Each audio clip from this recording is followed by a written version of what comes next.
Bharatiya Janata party और कांग्रेस दोनों को दक्षिण राजस्थान सरकता हुआ नजर आ रहा है।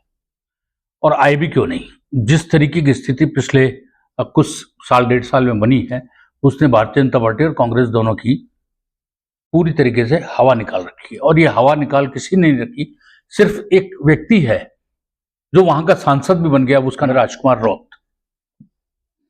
राजकुमार रौत ने जिस तरीके से आदिवासी क्षेत्रों के अंदर बांसवाड़ा वाली बेल्ट में जिस तरीके से भारतीय जनता पार्टी और कांग्रेस को बाहर निकालने का काम किया है, यूथ के अंदर जिस तरीके से पकड़ बनाई है, वो देखते ही बन रही है। 84 सीट जो है जिस पर उपचुनाव हो रहे हैं, ये राजकुमार रौत की खुद की सीट है और 2 बार वो इस जगह से चुनाव जीते हैं। राजस्थान के सबसे यूथ एमएलए बनने का भी उनको दर्जा मिला है।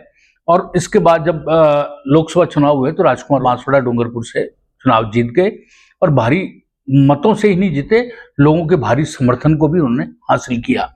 84 के अंदर उन्होंने जिस तरीके से भारतीय जनता पार्टी के कैंडिडेट को मात दी थी, वो भारतीय जनता पार्टी के लिए एक चिंतन का विषय बन चुकी थी कि आखिर ऐसा क्या हुआ कि पूरी तरीके से बांसवाड़ा डूंगरपुर वाली बेल्ट जो है उसके अंदर आदिवासियों में भारतीय जनता पार्टी की पकड़ कमजोर होती जा रही है।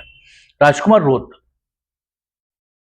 के लिए 84 सीट जितनी प्रतिष्ठा की है, उससे ज्यादा भारतीय जनता पार्टी कांग्रेस का है कि राजकुमार रौत से 84 की सीट और सलूम्बर की सीट को निकाल लिया जाए।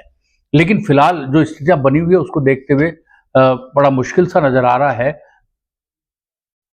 84 के अंदर भारतीय जनता पार्टी ने अपने अनुभवी निनामा को मैदान में उतारा है, तो कांग्रेस ने यूथ के ऊपर दाव खेला है।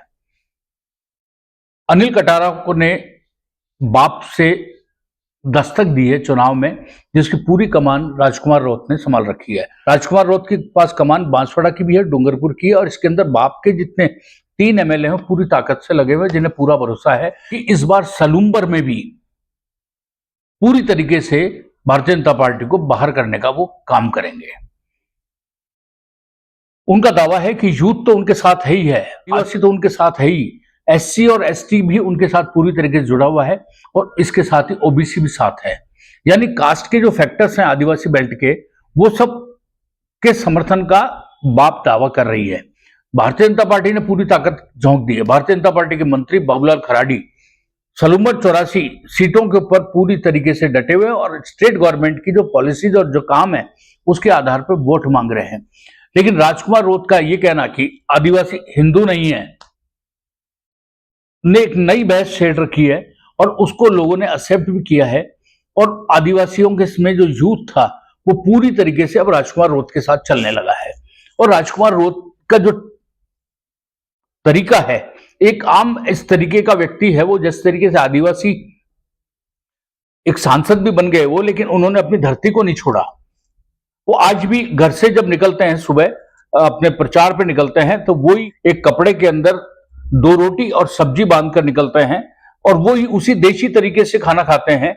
और उसके इन सीधे सरल सहज अंदाज को राजकुमार रौत के लोगों को पसंद किया जा रहा है कि ये हमारा ही व्यक्ति है, ये हमारे बीच के उठा व्यक्ति है, हमारे बीच में से उठकर इसने अपनी जगह नहीं छोड़ी है। तो राजकुमार रौत की जो सादगी, सहजता और सर्वसुलभता है, और आदिवासियों के लिए जो संघर्ष करने का उनका तरीका है, उसको लेकर आदिवासी का जो यूथ है वो उसको बहुत ज्यादा अप्रिशिएट कर रहा है।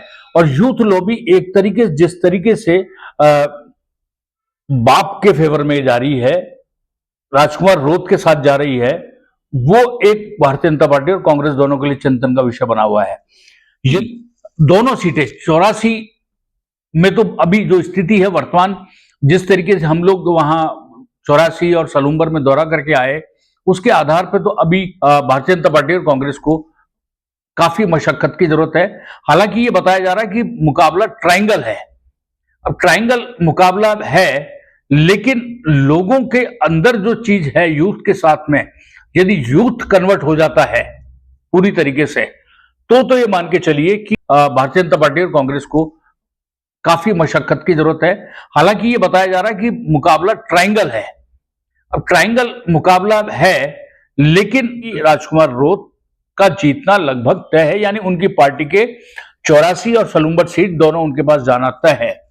यदि कांग्रेस भारतीय जनता पार्टी के लिए सीधा सा है कि वो लोग जो उनके परंपरागत आदिवासी वोट है उसके साथ यदि यूथ को खींच लाते हैं तो फिर राजकुमार रोत की पार्टी को थोड़ा सा अधिक मेहनत करने की जरूरत पड़ेगी, लेकिन फिलहाल वो स्थितियां भी नजर से नहीं आ रही हैं। कांग्रेस के अंदर कांग्रेस ने रघुवीर मीणा को टिकट नहीं दिया मैदान में इस बार, और रघुवीर मीणा को टिकट नहीं देने से 2 बार के सांसद रहे रघुवीर मीणा काफी नाराज से चल रहे हैं, और यही कारण है कि वो पूरी ताकत से नहीं लगे और कांग्रेस वहां भीतरघात से बहुत ज्यादा घबराई हुई है।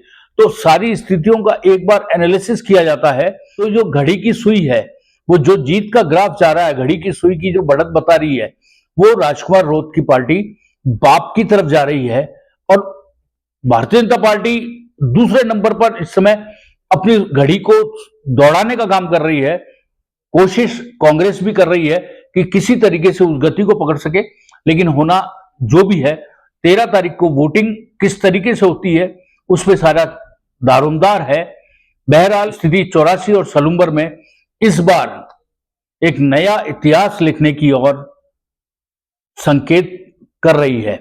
बाकी तो वोटर काफी समझदार होता है, उसको क्या करना है क्या नहीं करना, क्योंकि उसकी स्थानीय जरूरत, उसके स्थानीय नेता, उनको पर ज्यादा भरोसा होता है। आप बने रहिए हमारे साथ, हम आपको यूं ही अपडेट देते रहेंगे राजस्थान विधानसभा के उपचुनाव का।